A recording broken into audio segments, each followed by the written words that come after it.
नमस्कार, ओम शांति ते नाले सत श्री अकाल। अज फिर तुहाडे वर्गों असी कुछ प्रश्न लैके आए हैं। प्रश्न जीवन च बहुत जरूरी है। हर एक प्रश्न साडे जीवन नू हल दे के जीवन नू संदेश लेके आंदा है। अज गल करूँगे कि किद्दां असी अपने जीवन च प्रश्न उत्पन्न करदे, क्या क्यों हुंदा, क्या हुंदा, किद्दां हुंदा, ये कानू होया।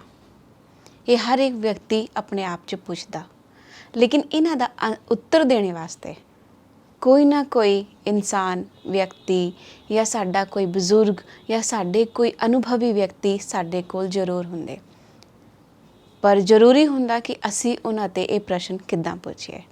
साडे प्रश्न दा उत्तर देने वास्ते साडे इस कार्यक्रम च सतगुरु करता पुरख च पधारे हाँ साडे निर्वेर भाई साहब। आइए स्वागत करते हैं साडे निर्वेर भाई साहब का। भाजी तुहाडा सतगुरु करता पुरख च बहुत बहुत स्वागत है। धन्यवाद जी भाजी। हाँ जी।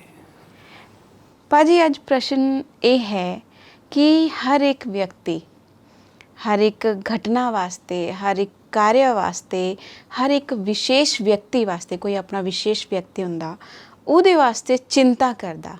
क्या ये चिंता करना जरूरी है? अगर असी चिंता नहीं करगे तो फिर साडा कार्य किद्दां सफल होगा? फिर चिंतन क्या जरूरी रखता साडे जीवन च? बड़ी मामूली जी गल है इत्थे। जी भाजी। जदों कोई भी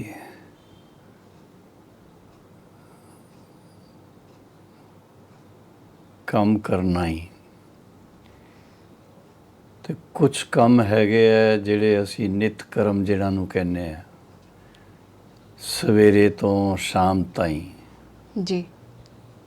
सवेरे नहाना धोना ही, नाश्ता करना ही, दिने भोजन करना ही, राती भोजन करना ही, इन बिटवीन अगर कुछ चाहिदा ते चाह पानी पीना ही, ਉਹਦੇ वास्ते कोई चिंतन करन दी गल ही नहीं हुंदी है क्योंकि वो एक सैट रूटीन है। लेकिन जदों कोई नई गल करनी हुंदी है, जिस तरह किसी ने कोई नया अपना कारोबार करना ही, बिजनेस करना ही, तो ਉਹਦੇ वास्ते वो चिंता नहीं कहांगे, ਉਹਦੇ वास्ते चिंतन करना पैंदा है, विचार करना पैंदा है, ਉਹਦੀ प्लैनिंग करनी पैंदी है।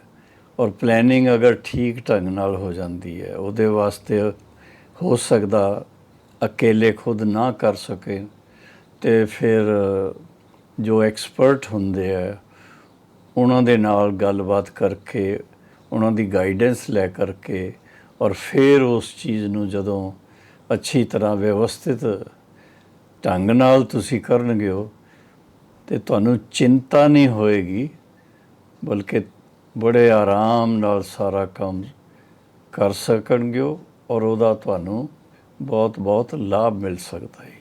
और किसी व्यक्ति वास्ते जिदा कोई मेरा भाई है या मेरा बेटा है या मेरा पति है वो सब चिंता कर दे तो क्या उन्हां वास्ते चिंता करनी चाहिए? नहीं, किस गल की चिंता करदे? कि वो सैटल नहीं होंदा, वो बीमार है, वो मतलब ਉਹਦਾ इंतज़ाम करना पेगा ना। अच्छा। अगर कोई सैटल्ड नहीं है तो ਉਹਨੂੰ सैटल करने वास्ते विचार करना पेगा। अगर किसी की तबीयत खराब है तो वो अच्छे तो अच्छे डॉक्टर की ਉਹਦੀ ट्रीटमेंट होनी चाहिए है। अगर हॉस्पिटलाइजेशन की ज़रूरत है तो अस्पताल च ले जाना पेगा। लेकिन ये थोड़ा सा है कि अजकल ज़रा किहड़े अस्पताल चले जाइए, कई अस्पताल होंदे आ तो वो फिर तुहाडे जिहड़े कोई जान पहचान वाले अच्छे मददगार कोई होण उन्हां तो राय लै करके अच्छे डॉक्टर कोल अच्छे अस्पताल च ले जाओ ताकि समय ते ठीक दवाई हो जाए, ठीक इलाज हो जाए, क्योंकि जीवन बड़ी अमुल्य हैगी है और ये वास्ते सानू बहुत ही सतर्क रहने की लोड़ है। जी हाँ जी। जी। ਭਾਜੀ ਅਗਲਾ ਕੁਐਸਚਨ ਇਦਾਂ ਹੈ ਕਿ ਸਤਯੁਗ, ਦੁਆਪਰ, ਕਲਯੁਗ, ਤ੍ਰੇਤਾ ਕੁਝ ਇਦਾਂ ਕਰਕੇ ਆਂਦੇ, ਤਾਂ ਕਿਆ ਸਤਯੁਗ 'ਚ ਅਕਾਲੇ ਮ੍ਰਿਤਿੂ ਨਹੀਂ ਹੁੰਦੀ, ਔਰ ਨਹੀਂ ਹੁੰਦੀ ਤਾਂ ਕਿਆ ਅਰਥ ਹੈ? ਤੁਸੀਂ ਪਹਿਲੇ ਇਹਨੂੰ ਠੀਕ ਤਰ੍ਹਾਂ ਅਗਰ ਵਰਣਨ ਕਰਨਗੇ ਤਾਂ ਜੀ। ਹੋਰ ਜ਼ਿਆਦਾ ਅੱਛਾ ਹੀ। ਜੀ। सतयुग, त्रेता त्रेता, युग, द्वापर द्वापर युग, ਤੇ कल युग और फिर पुरुषोत्तम संगम ਸੰਗਮ युग। ਯੁਗ। ਜੀ। ਤੇ ਪੁਰਸ਼ੋਤਮ ਸੰਗਮ ਯੁਗ ਤੇ ਜਦੋਂ ਸਵਯੰ ਪਰਮਾਤਮਾ ਇਸ ਸ੍ਰਿਸ਼ਟੀ ਤੇ ਅਵਤਰਿਤ ਹੁੰਦੇ ਨੇ ਔਰ ਉਹ ਆ ਕਰਕੇ ਜਦੋਂ ਸਭ ਤੋਂ ਸ੍ਰੇਸ਼ਟ ਗਿਆਨ ਸਾਨੂੰ ਦਿੰਦੇ ਹੈ ਔਰ ਸ਼੍ਰੀਮਤ ਦਿੰਦੇ ਆ, ਤੇ ਸ਼੍ਰੀਮਤ ਦਿੰਦੇ ਆ ਸਾਨੂੰ ਸ੍ਰੇਸ਼ਟ ਕਰਮ ਸਿਖਾਉਂਦੇ ਆ ਔਰ ਸ੍ਰੇਸ਼ਟ ਕਰਮਾਂ ਦੇ ਫਲ ਸਰੂਪ ਮਨੁੱਖ ਤੋਂ ਦੇਵਤਾ ਬਣ ਜਾਂਦੇ ਆ। ਤੇ ਜਦੋਂ ਮਨੁੱਖ ਤੋਂ ਦੇਵਤਾ ਬਣ ਜਾਂਦੇ ਆ ਤੇ ਦੇਵਤਾ ਸਤਯੁਗ 'ਚ ਹੁੰਦੇ ਆ, ਸਤਯੁਗ 'ਚ ਰਾਜ ਵੀ ਕਰਦੇ ਆ। ਸਤਯੁਗ 'ਚ ਚਲੋ ਨਾ ਹੀ ਸਭ ਰਾਜ ਕਰਨ, ਕੋਈ ਵੀ ਹੋਣ, ਤੇ ਸਤਯੁਗ 'ਚ ਭਾਵੇਂ ਕੋਈ ਰਾਜਾ ਹੀ ਭਾਵੇਂ ਕੋਈ ਪ੍ਰਜਾ ਹੀ, ਲੰਬੀ ਆਯੂ ਹੈਗੀ ਹੈ, 150 ਸਾਲ ਉਮਰ ਹੈਗੀ ਹੈ। ਔਰ ਉੱਥੇ ਕਿਉਂਕਿ ਕੋਈ ਇਹੋ ਜਿਹੀ ਬਿਮਾਰੀ ਨਹੀਂ ਹੈ, ਕੋਈ ਖਰਾਬ ਗੱਲਾਂ ਨਹੀਂ ਹੈ, 5 ਤੱਤਵ ਜਿਹੜੇ ਆ ਉਹ ਬੜੇ ਸਤੋ ਪ੍ਰਧਾਨ ਹੈਗੇ ਹੈ। ਔਰ ਮਨੁੱਖ ਆਤਮਾ ਵੀ ਜਿੰਨੇ ਉੱਥੇ ਦੇਵੀ ਦੇਵਤਾ ਰੂਪ 'ਚ ਹੋਣਗੇ ਉਹ ਸਭ ਸਾਤਵਿਕ ਸੁਭਾਅ ਦੇ ਹੋਣਗੇ। ਕਿਸੇ ਦੇ ਮਨ 'ਚ ਦੁਰਭਾਵਨਾ ਕਦੀ ਨਹੀਂ ਹੋਏਗੀ। ਤੇ ਇਸ ਕਰਕੇ ਸਤਯੁਗ 'ਚ ਆਯੂ ਲੰਬੀ ਹੁੰਦੀ ਹੈ ਔਰ ਬਿਲਕੁਲ ਸਵਸਥ ਰਹਿੰਦੇ ਆ, ਖੁਸ਼ ਰਹਿੰਦੇ ਆ, ਮੌਜ 'ਚ ਰਹਿੰਦੇ ਆ, ਕੋਈ ਚੀਜ਼ ਦੀ ਕਮੀ ਨਹੀਂ ਹੁੰਦੀ ਹੈ। ਇਸ ਕਰਕੇ ਸਤਯੁਗ 'ਚ ਆਯੂ ਵੀ ਲੰਬੀ ਹੈਗੀ ਹੈ ਔਰ 150 ਸਾਲ ਦੀ ਐਵਰੇਜ ਏਜ ਮੰਨੀ ਜਾਂਦੀ ਹੈ। ਔਰ ਉਹ ਜਦੋਂ ਸਰੀਰ ਪੁਰਾਣਾ ਹੋ ਜਾਂਦਾ, ਬਜ਼ੁਰਗ ਹੋ ਜਾਂਦੇ, ਤੇ ਆਤਮਾ ਨੂੰ ਆਭਾਸ ਆਉਂਦਾ ਹੀ ਕਿ ਹੁਣ ਚੋਲਾ ਬਦਲਣਾ ਹੀ, ਸਰੀਰ ਨੂੰ ਚੋਲਾ ਵੀ ਮੰਨਿਆ ਜਾਂਦਾ ਹੀ। ਤੇ ਫਿਰ ਆਪਣੀ ਸੋ ਇੱਛਾ ਨਾਲ ਸਰੀਰ ਤੋਂ ਆਤਮਾ ਅਲੱਗ ਹੋ ਕਰਕੇ ਔਰ ਨਏ ਜਨਮ 'ਚ ਚਲੀ ਜਾਂਦੀ ਹੈ। ਕਿਉਂਕਿ ਸਤਯੁਗ 'ਚ 1250 ਵਰਸ਼ 'ਚ 8 ਜਨਮ ਹੁੰਦੇ ਆ। ਜੀ। ਔਰ ਦੁਆਪਰ 'ਚ ਜਿਹੜੀ ਅਕਾਲੇ ਮ੍ਰਿਤਿੂ ਹੁੰਦੀ? ਦੁਆਪਰ 'ਚ ਵੀ ਅਕਾਲੇ ਮ੍ਰਿਤਿੂ ਨਹੀਂ ਹੁੰਦੀ। ਕਿਸ ਨੇ ਕਿਹਾ ਹੀ? ਕੁਝ ਪ੍ਰਸ਼ਨ ਇੱਦਾਂ ਆਇਆ ਤਾਂ ਹੀ। ਨਹੀਂ, ਦੁਆਪਰ 'ਚ ਵੀ ਕੋਈ ਅਕਾਲੇ ਮ੍ਰਿਤਿੂ ਨਹੀਂ ਹੁੰਦੀ।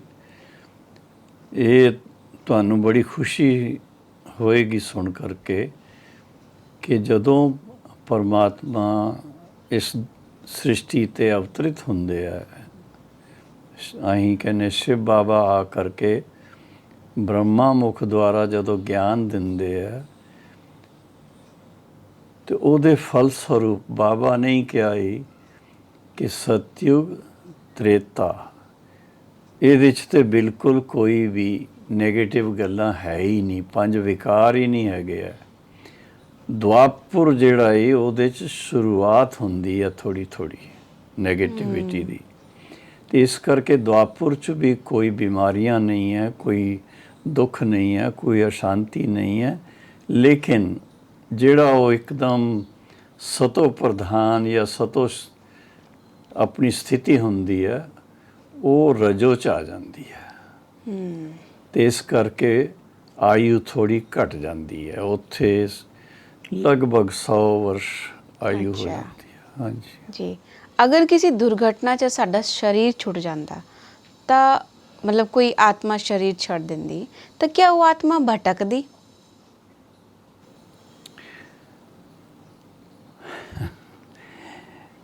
ਵੈਸੇ ਤੇ ਨਿਯਮ ਪ੍ਰਕਿਰਤੀ ਦਾ ਇਹ ਹੈ ਕਿ ਜਦੋਂ ਕੋਈ ਵੀ ਸਰੀਰ ਛੱਡਦਾ ਕਿਸੇ ਵੀ ਕਾਰਨ ਤੇ ਉਹਦੇ ਵਾਸਤੇ, ਆਤਮਾ ਦੇ ਵਾਸਤੇ ਪਹਿਲੇ ਹੀ ਉਹਦੇ ਅਗਲੇ ਜਨਮ ਦਾ ਹਿਸਾਬ ਕਿਤਾਬ ਜਿੱਥੇ ਹੋਏਗਾ ਉੱਥੇ ਉਹ ਤਿਆਰੀ ਹੋਏਗੀ, ਉਹ ਆਤਮਾ ਉੱਥੇ ਜਾ ਕੇ ਪ੍ਰਵੇਸ਼ ਕਰੇਗੀ। ਲੇਕਿਨ ਬਾਈ ਚਾਂਸ ਕੱਲ ਬਾਬਾ ਦੇ ਮੁਰਲੀ 'ਚ ਸੀ ਕਿ ਅਗਰ ਕੋਈ ਬਾਈ ਚਾਂਸ ਇਹੋ ਜਿਹੀ ਘਟਨਾ ਹੁੰਦੀ ਹੈ, ਅਚਾਨਕ ਹੁੰਦੀ ਹੈ, ਹੋ ਸਕਦਾ ਥੋੜ੍ਹਾ ਟਾਈਮ ਵਾਸਤੇ ਉਹ ਆਤਮਾ ਜਿੱਥੇ ਜਨਮ ਲੈਣ ਆਈ ਅਤੇ ਉਹਦੇ ਕੀ ਕਹੀਏ ਉਹਨੂੰ ਖੋਜ ਕਰਨ 'ਚ ਥੋੜ੍ਹਾ ਟਾਈਮ ਲੱਗ ਸਕਦਾ ਹੈ। ਲੇਕਿਨ ਆਤਮਾ ਪੁਨਰ ਜਨਮ ਲੈਂਦੀ ਹੈ ਔਰ ਪੁਨਰ ਜਨਮ ਵਾਸਤੇ ਫਿਰ ਪ੍ਰਵੇਸ਼ ਕਰਦੀ ਹੈ। ਇਹੋ ਜਿਹੇ ਕਈ ਬੱਚਿਆਂ ਦੇ ਸਾਨੂੰ ਕੀ ਕਹਿੰਦੇ ਅਨੁਭਵ ਸੁਣੇ ਆ ਕਿ ਉਹ ਕਿਸ ਤਰ੍ਹਾਂ ਪਹਿਲੇ ਜਿਸ ਘਰ 'ਚ ਹੈਗੇ ਸੀ, ਐਕਸੀਡੈਂਟ 'ਚ ਡੈਥ ਹੋ ਗਈ ਅਤੇ ਆਪਣੀ ਮਾਸੀ ਦੇ ਕੋਲ ਆ ਕੇ ਜਨਮ ਲੈ ਲਿਆ। ਲੇਕਿਨ ਫਿਰ ਮਾਸੀ ਦੇ ਕੋਲ ਹੁੰਦੇ ਹੋਏ ਵੀ ਜੋ ਪਹਿਲੀ ਮਾਂ ਸੀ ਉਹਦੀ ਤਰਫ ਜ਼ਿਆਦਾ ਖਿਚਾਓ ਰਹਿੰਦਾ ਸੀ। ਅਤੇ ਇਹੋ ਜਿਹੀਆਂ ਗੱਲਾਂ ਹੈਗੀਆਂ ਹੀ। ਲੇਕਿਨ ਅਸੀਂ ਦੇਖੀਏ ਬਾਬਾ ਦੇ ਬੱਚੇ ਹੈ ਅਤੇ ਅਸੀਂ ਇਹ ਐਕਸਪੈਕਟ ਨਹੀਂ ਕਰਦੇ, ਅਸੀਂ ਨਹੀਂ ਚਾਹੁੰਦੇ ਕਿ ਅਕਾਲੇ ਮ੍ਰਿਤਿੂ ਹੋਏ।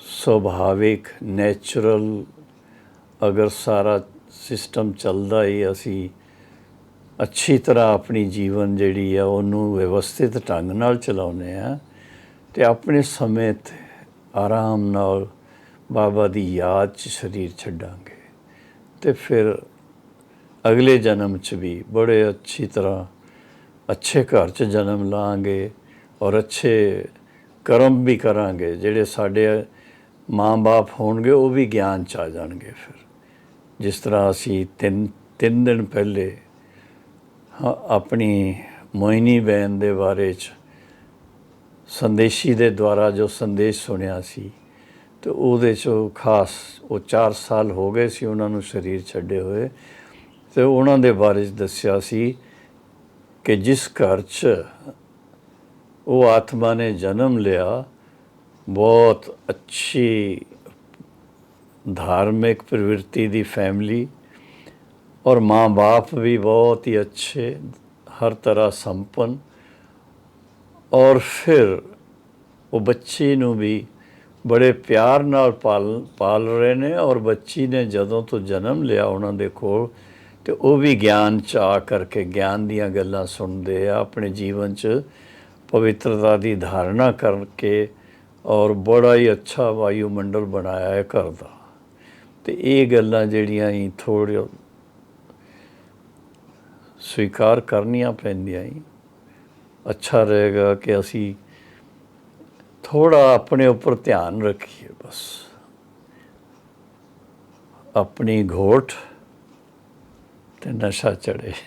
ਮੋਹਿਨੀ ਦੀਦੀ ਦੇ ਬਾਰੇ, ਦੀਦੀ 'ਚ ਤੁਸੀਂ ਜਿਹੜਾ ਸਾਥ ਸਮੇਂ ਬਤੀਤ ਕੀਤਾ ਥਾ ਉਹਦੇ ਬਾਰੇ 'ਚ ਥੋੜ੍ਹਾ ਅਨੁਭਵ ਸੁਣਾਇਓ।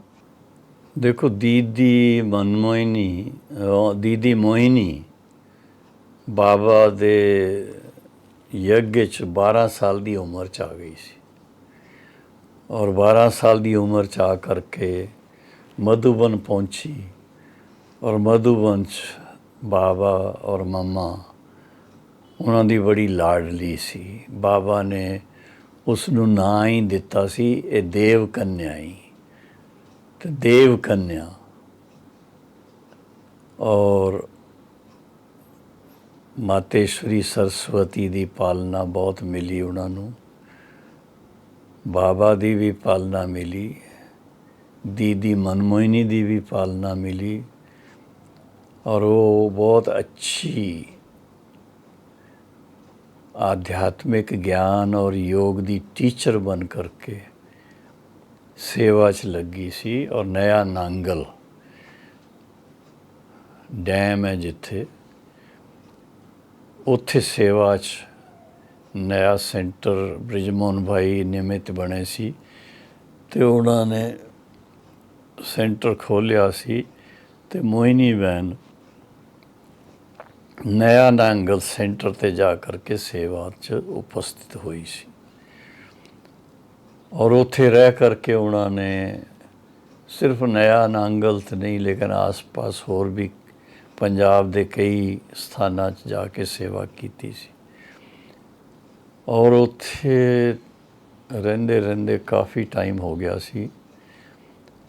ਫਿਰ ਸੰਨ 73 'ਚ ਬ੍ਰਿਜਮੋਹਨ ਭਾਈ ਨੂੰ ਦਾਦੀ ਪ੍ਰਕਾਸ਼ ਮਣੀ ਜੀ ਨੇ ਦਿੱਲੀ ਸੇਵਾ ਵਾਸਤੇ ਬੁਲਾ ਲਿਆ ਔਰ ਮੋਹਿਨੀ ਬਹਿਨ ਨੂੰ ਮਧੂਬਨ ਆਪਣੇ ਕੋਲ ਬੁਲਾ ਲਿਆ ਸੀ ਤੇ 1973 ਤੋਂ ਮੋਹਿਨੀ ਬਹਿਨ ਦਾਦੀ ਪ੍ਰਕਾਸ਼ ਮਣੀ ਜੀ ਦੇ ਨਾਲ ਸੇਵਾ 'ਚ ਐਕਟਿਵ ਰਹੀ ਬਹੁਤ ਔਰ ਮੋਹਿਨੀ ਬਹਿਨ ਦੀਆਂ ਤੇ ਖਾਸ ਗੱਲਾਂ ਸੀ ਕਿ ਹਰ ਤਰ੍ਹਾਂ ਦੇ ਗੱਲਾਂ 'ਚ ਉਹਨਾਂ ਨੂੰ ਰੁਚੀ ਰਹਿੰਦੀ ਸੀ।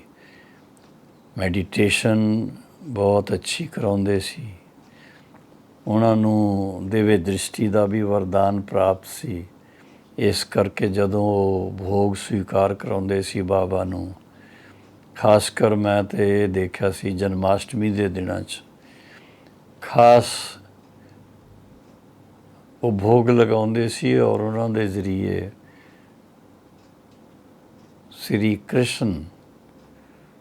ਕ੍ਰਿਸ਼ਨ ਦੀ ਪਧਰਾਮਣੀ ਹੁੰਦੀ ਸੀ ਔਰ ਉਸ ਵੇਲੇ ਆ ਕਰਕੇ ਦਾਦੀ ਜੀ ਦੇ ਗੋਦ 'ਚ ਆ ਕੇ ਬੈਠੇਗੀ। ਫਿਰ ਉਸ ਤੋਂ ਬਾਅਦ ਜੋ ਵੀ ਭਾਈ ਭੈਣ ਹੋਣਗੇ ਉੱਥੇ ਸਖੇ ਸਖੀਆਂ ਦੇ ਰੂਪ 'ਚ ਉਹਨਾਂ ਨਾਲ ਥੋੜ੍ਹਾ ਜਿਹਾ ਖੇਲ ਪਾਲ ਵੀ ਕਰੇਗੀ, ਬਾਲ ਵੀ ਖੇਲੇਗੀ, ਲੇਕਿਨ ਉਹ ਉਸ ਵੇਲੇ ਸਰੂਪ ਉਹਨਾਂ ਦਾ ਦੂਸਰਾ ਹੁੰਦਾ ਸੀ, ਸ੍ਰੀ ਕ੍ਰਿਸ਼ਨ ਦਾ ਰੂਪ ਹੁੰਦਾ ਸੀ। ਔਰ ਫਿਰ ਸਭ ਨੂੰ ਬੜਾ ਇੱਕ ਅਵਿਅਕਤ ਅਨੁਭਵ ਕਰਾ ਕਰਕੇ ਔਰ ਫਿਰ ਥੋੜ੍ਹਾ ਉਹਨੂੰ ਭੋਗ ਵਗੈਰਾ ਦਾਦੀ ਜੀ ਖਿਲਾਉਂਦੇ ਸੀ ਔਰ ਫਿਰ ਬਾਬਾ ਦੇ ਕੋਲ ਵਾਪਸ ਜਾ ਕਰਕੇ ਫਿਰ ਲੌਟ ਕਰਕੇ ਇਸ ਦੁਨੀਆ 'ਚ ਮੋਹਿਨੀ ਬਹਿਨ ਦੇ ਰੂਪ 'ਚ ਵਾਪਸ ਆ ਜਾਂਦੀ ਸੀ। ਔਰ ਇਸ ਤੋਂ ਇਲਾਵਾ ਮੋਹਿਨੀ ਬਹਿਨ ਟੀਚਰ ਵੀ ਬਹੁਤ ਅੱਛੀ, ਕਈ ਸੈਂਟਰ ਉਹਨਾਂ ਨੇ ਖੋਲ੍ਹੇ, ਵਿਦੇਸ਼ ਯਾਤਰਾ 'ਚ ਵੀ ਗਏ ਦਾਦੀ ਜੀ ਦੇ ਨਾਲ, UN 'ਚ ਵੀ ਗਏ ਔਰ ਮੇਰਾ ਖਿਆਲ ਹੈ 3-4 ਵਾਰ ਤੇ ਸਾਰੀ ਦੁਨੀਆ ਦਾ ਰਾਊਂਡ ਦਾਦੀ ਜੀ ਦੇ ਨਾਲ ਲਗਾਇਆ। ਮੁੰਨੀ ਬਹਿਨ ਵੀ ਸਾਥ ਹੁੰਦੀ ਸੀ ਔਰ ਇੱਕ ਛੋਟਾ ਜਿਹਾ ਅਨੁਭਵ ਹੈ ਕਿ ਉਹ ਜਦੋਂ ਲਾਸਟ 'ਤੇ ਆਸਟ੍ਰੇਲੀਆ ਗਈ ਸੀ ਅਤੇ ਆਸਟ੍ਰੇਲੀਆ ਇੱਕ ਰਿਟਰੀਟ ਸੈਂਟਰ ਹੈ ਆਪਣਾ, ਤਾਂ ਉਹ ਰਿਟਰੀਟ ਸੈਂਟਰ 'ਚ ਥੋੜ੍ਹਾ ਬਾਰਿਸ਼ ਦੇ ਦਿਨ ਸੀ, ਪਾਣੀ ਹੈਗਾ ਸੀ ਅਤੇ ਪਾँव ਫਿਸਲ ਗਿਆ ਉੱਥੇ ਔਰ ਥੋੜ੍ਹਾ ਫ੍ਰੈਕਚਰ ਹੋ ਗਿਆ ਸੀ ਅਤੇ ਇਸ ਕਰਕੇ ਫਿਰ ਉਹਨਾਂ ਨੂੰ ਫ੍ਰੈਕਚਰ ਦੇ ਕਾਰਨ ਆਸਟ੍ਰੇਲੀਆ 'ਚ 3 ਹਫ਼ਤੇ ਰਹਿਣਾ ਪਿਆ। ਪ੍ਰਕਾਸ਼ ਮਣੀ ਦਾਦੀ, ਮੁੰਨੀ ਬਹਿਨ, ਕਰੁਣਾ ਬਾਈ ਜੋ ਉਹਨਾਂ ਦੇ ਨਾਲ ਸੀ ਉਹ ਤਾਂ ਵਾਪਸ ਆ ਗਏ ਅਤੇ ਉਹ ਜਦੋਂ ਠੀਕ ਠਾਕ ਹੋ ਗਈ ਅਤੇ ਫਿਰ ਉਹਨਾਂ ਨੇ ਵਾਪਸ ਆਉਣਾ ਸੀ ਅਤੇ ਜਦੋਂ ਉਹਨਾਂ ਦਾ ਫਾਈਨਲ ਪ੍ਰੋਗਰਾਮ ਵਾਪਸੀ ਦਾ ਸੀ ਅਤੇ ਉਹਨਾਂ ਨੇ ਖਾਸ ਫੋਨ ਕੀਤਾ, ਨਿਰਵੈਰ ਭਾਈ ਹੁਣ ਡਾਕਟਰ ਨੇ ਮੈਨੂੰ ਛੁੱਟੀ ਦੇ ਦਿੱਤੀ ਹੈ ਅਤੇ ਮੈਂ ਫਲਾਨੀ ਤਾਰੀਖ ਵਾਪਸ ਆ ਰਹੀ ਹਾਂ, ਬੰਬੇ ਪਹੁੰਚਾਂਗੀ ਅਤੇ ਤੁਸੀਂ ਮੈਨੂੰ ਲੈਣ ਵਾਸਤੇ ਆਉਣਾ ਹੈ। ਅਤੇ ਮੈਂ ਕਿਹਾ ਬਹੁਤ ਅੱਛੀ ਗੱਲ ਹੈ, ਮੈਂ ਆ ਜਾਵਾਂਗਾ। ਅਤੇ ਮੈਂ ਮਾਊਂਟ ਆਬੂ ਤੋਂ ਫਿਰ ਖਾਸ ਬੰਬੇ ਆਇਆ, ਉਹਨਾਂ ਨੂੰ ਰਿਸੀਵ ਕੀਤਾ। ਯੋਗਿਨੀ ਬਹਿਨ ਬੰਬੇ ਵਾਲੀ ਉਹ ਮੇਰੇ ਨਾਲ ਸੀ ਔਰ ਬੜੇ ਪਿਆਰ ਨਾਲ ਉਹਨਾਂ ਨੂੰ ਅਸੀਂ ਰਿਸੀਵ ਕਰਕੇ ਵਿਲੇ ਪਾਰਲੇ ਸੈਂਟਰ ਬੰਬੇ 'ਚ ਲੈ ਆਏ ਔਰ ਉੱਥੇ ਆ ਕੇ ਪਹਿਲੇ ਰੈਸਟ ਕੀਤੀ, ਫਿਰ ਸੁਬਹ ਉੱਠ ਕਰਕੇ ਨਾਸ਼ਤਾ ਪਾਣੀ ਕੀਤਾ, ਕਲਾਸ ਕਰਾਈ ਉਹਨਾਂ ਨੇ ਅਨੁਭਵ ਸੁਣਾਇਆ ਆਸਟ੍ਰੇਲੀਆ ਦੀ ਸੇਵਾ ਦਾ, ਔਰ ਉਸ ਤੋਂ ਬਾਅਦ ਫਿਰ ਵਾਪਸ ਮਧੂਬਨ ਆਏ ਸੀ। ਉਹਨਾਂ ਦੀ ਤਬੀਅਤ ਲਾਸਟ ਦੇ ਦਿਨਾਂ 'ਚ ਥੋੜ੍ਹੀ ਜਿਹੀ ਇਹੋ ਜਿਹੀ ਸੀ ਕਿ ਇੱਕ ਤਾਂ ਅਸਥਮਾ ਦੀ ਪ੍ਰੋਬਲਮ ਸੀ ਔਰ ਦੂਸਰਾ ਸ਼ੂਗਰ, ਤੇ ਉਹਦੇ ਕਰਕੇ ਕਾਫੀ ਉੱਪਰ ਨੀਚੇ ਹੋ ਜਾਂਦੀ ਸੀ ਤਬੀਅਤ। ਪਰ ਡਾਕਟਰ ਸਤੀਸ਼ ਗੁਪਤਾ ਇੱਥੇ ਸਾਡੇ ਮੈਡੀਕਲ ਅਫਸਰ ਇੰਚਾਰਜ ਆਪਣੇ ਟਰਾਮਾ ਸੈਂਟਰ ਦੇ, ਤੇ ਉਹ ਉਹਨਾਂ ਨੂੰ ਬੁਲਾ ਲੈਂਦੇ ਸੀ, ਫਟਾਫਟ ਉਹ ਆ ਕਰਕੇ ਇੰਜੈਕਸ਼ਨ ਵਗੈਰਾ ਦੇ ਕੇ ਸੰਭਾਲ ਲੈਂਦੇ ਸੀ। ਲਾਸਟ ਤੇ 4 ਸਾਲ ਹੋ ਗਏ ਉਸ ਗੱਲ ਨੂੰ, ਤੇ 4 ਸਾਲ ਪਹਿਲੇ ਤਬੀਅਤ ਦੇ ਕਾਰਨ ਉਹਨਾਂ ਨੂੰ ਅਹਿਮਦਾਬਾਦ ਜ਼ਾਈਡਸ ਹਸਪੀਟਲ 'ਚ ਐਡਮਿਟ ਕੀਤਾ ਸੀ, ਔਰ ਉੱਥੇ ਕਾਫੀ ICU 'ਚ ਉਹਨਾਂ ਦੀ ਤਬੀਅਤ ਨੂੰ ਠੀਕ ਕਰਨ ਵਾਸਤੇ ਜੋ ਅੱਛੇ ਤੋਂ ਅੱਛੇ ਡਾਕਟਰਸ ਬਹੁਤ ਧਿਆਨ ਦੇ ਰਹੇ ਸੀ। ਲੇਕਿਨ 7 ਸਤੰਬਰ ਉਸ ਦਿਨ ਸਵੇਰੇ ਦੇ ਟਾਈਮ ਉਹਦਾ ਪਤਾ ਲੱਗਿਆ ਕਿ ਉਹਨਾਂ ਦੀ ਤਬੀਅਤ ਹੁਣ ਥੋੜ੍ਹੀ ਜ਼ਿਆਦਾ ਖਰਾਬ ਹੈ। ਉਸ ਵੇਲੇ ਮੈਂ ਅਹਿਮਦਾਬਾਦ ਸੀ, ਉਹਨਾਂ ਦੇ ਕੋਲ ਗਏ, ਦੇਖਿਆ ਉਹਨਾਂ ਨੂੰ, ਬੜੇ ਪਿਆਰ ਨਾਲ ਉਹਨਾਂ ਦੇ ਸਿਰ 'ਤੇ ਹੱਥ ਫਿਰਾ ਕਰਕੇ, ਕਿਉਂਕਿ ਉਹ ਡਾਕਟਰਸ ਨੇ ਇੱਕ ਸਾਨੂੰ ਇਸ਼ਾਰਾ ਦੇ ਦਿੱਤਾ ਸੀ ਕਿ ਹੁਣ ਮੁਸ਼ਕਿਲ ਹੈ, ਤੇ ਬੜੇ ਪਿਆਰ ਨਾਲ ਮੋਹਿਨੀ ਬਹਿਨ ਨੂੰ ਵਿਦਾਈ ਦਿੱਤੀ। ਉਸ ਵੇਲੇ ਥੋੜ੍ਹਾ ਪਿਆਰ ਨਾਲ ਉਹਨਾਂ ਦੇ ਸਿਰ 'ਤੇ ਹੱਥ ਫਿਰਾ ਕਰਕੇ ਥੋੜ੍ਹੀ ਦੋ ਚਾਰ ਮਿੱਠੀ ਗੱਲਾਂ ਉਹਨਾਂ ਦੇ ਕੰਨ 'ਚ ਦੱਸੀਆਂ, ਔਰ ਉਹਨਾਂ ਨੂੰ ਪਿਆਰ ਨਾਲ ਕਿਹਾ ਕਿ ਹੁਣ ਬਾਬਾ ਤੁਹਾਨੂੰ ਬੁਲਾ ਰਿਹਾ ਹੀ ਹੈ, ਉਹਨਾਂ ਬਾਬਾ ਦੀ ਗੋਦ 'ਚ ਜਾ ਕਰਕੇ ਆਰਾਮ ਕਰੋ। ਉਹ ਸੁਣਦੇ ਸੁਣਦੇ ਉਹਨਾਂ ਦੀ ਅੱਖਾਂ 'ਚ ਪਾਣੀ ਵੀ ਆ ਗਿਆ ਸੀ, ਔਰ ਮੇਰਾ ਹੱਥ ਪਕੜਿਆ ਹੋਇਆ ਸੀ ਉਹਨਾਂ ਨੇ। ਔਰ ਫਿਰ ਉਸ ਤੋਂ ਬਾਅਦ ਮੈਂ ਉਹਨਾਂ ਤੋਂ ਛੁੱਟੀ ਲੈ ਕੇ ਖੁਦ ਸੈਂਟਰ 'ਤੇ ਗਿਆ, ਔਰ 15 ਮਿੰਟ ਤੋਂ ਬਾਅਦ ਫੋਨ ਆਇਆ ਕਿ ਮੋਹਿਨੀ ਬਹਿਨ ਬਾਬਾ ਦੇ ਗੋਦ 'ਚ ਚਲੀ ਗਈ। ਤਾਂ ਇਹ ਸ਼ਾਰਟ 'ਚ ਤੁਹਾਨੂੰ ਕਹਾਣੀ ਸੁਣਾਈ ਹੈ। ਜੀ ਬਹੁਤ ਅੱਛਾ ਅਨੁਭਵ ਤੁਹਾਡਾ, ਬਹੁਤ ਅੱਛਾ, ਕਿਉਂਕਿ ਤੁਸੀਂ ਬੜੇ ਵਿਅਕਤੀ ਨਾਲ ਰਹੇ, ਤੁਹਾਡਾ ਅਨੁਭਵ ਅਸੀਂ ਸੁਣ ਸਕਦੇ, ਕਿਉਂਕਿ ਇਹ ਅਨੁਭਵ ਸਾਡੇ ਜੀਵਨ 'ਚ ਬਹੁਤ ਇੱਕ ਸਿੱਖਿਆ ਲੈ ਕੇ ਆਉਂਦਾ। ਤੁਹਾਡਾ ਬਹੁਤ ਧੰਨਵਾਦ ਜਿਹੜੇ ਤੁਸੀਂ ਸਾਡੇ ਪ੍ਰਸ਼ਨਾਂ ਦਾ ਉੱਤਰ ਵੀ ਦਿੱਤਾ। ਅਗਲੀ ਕੜੀ 'ਚ ਫਿਰ ਤੁਹਾਡੇ ਵਰਗੋ ਕੁਝ ਪ੍ਰਸ਼ਨ ਲੈ ਕੇ ਆਉਂਗੇ। ਤਦ ਤੱਕ ਲਈ ਤੁਹਾਡਾ ਬਹੁਤ ਧੰਨਵਾਦ। ਸਤਿ ਸ੍ਰੀ ਅਕਾਲ।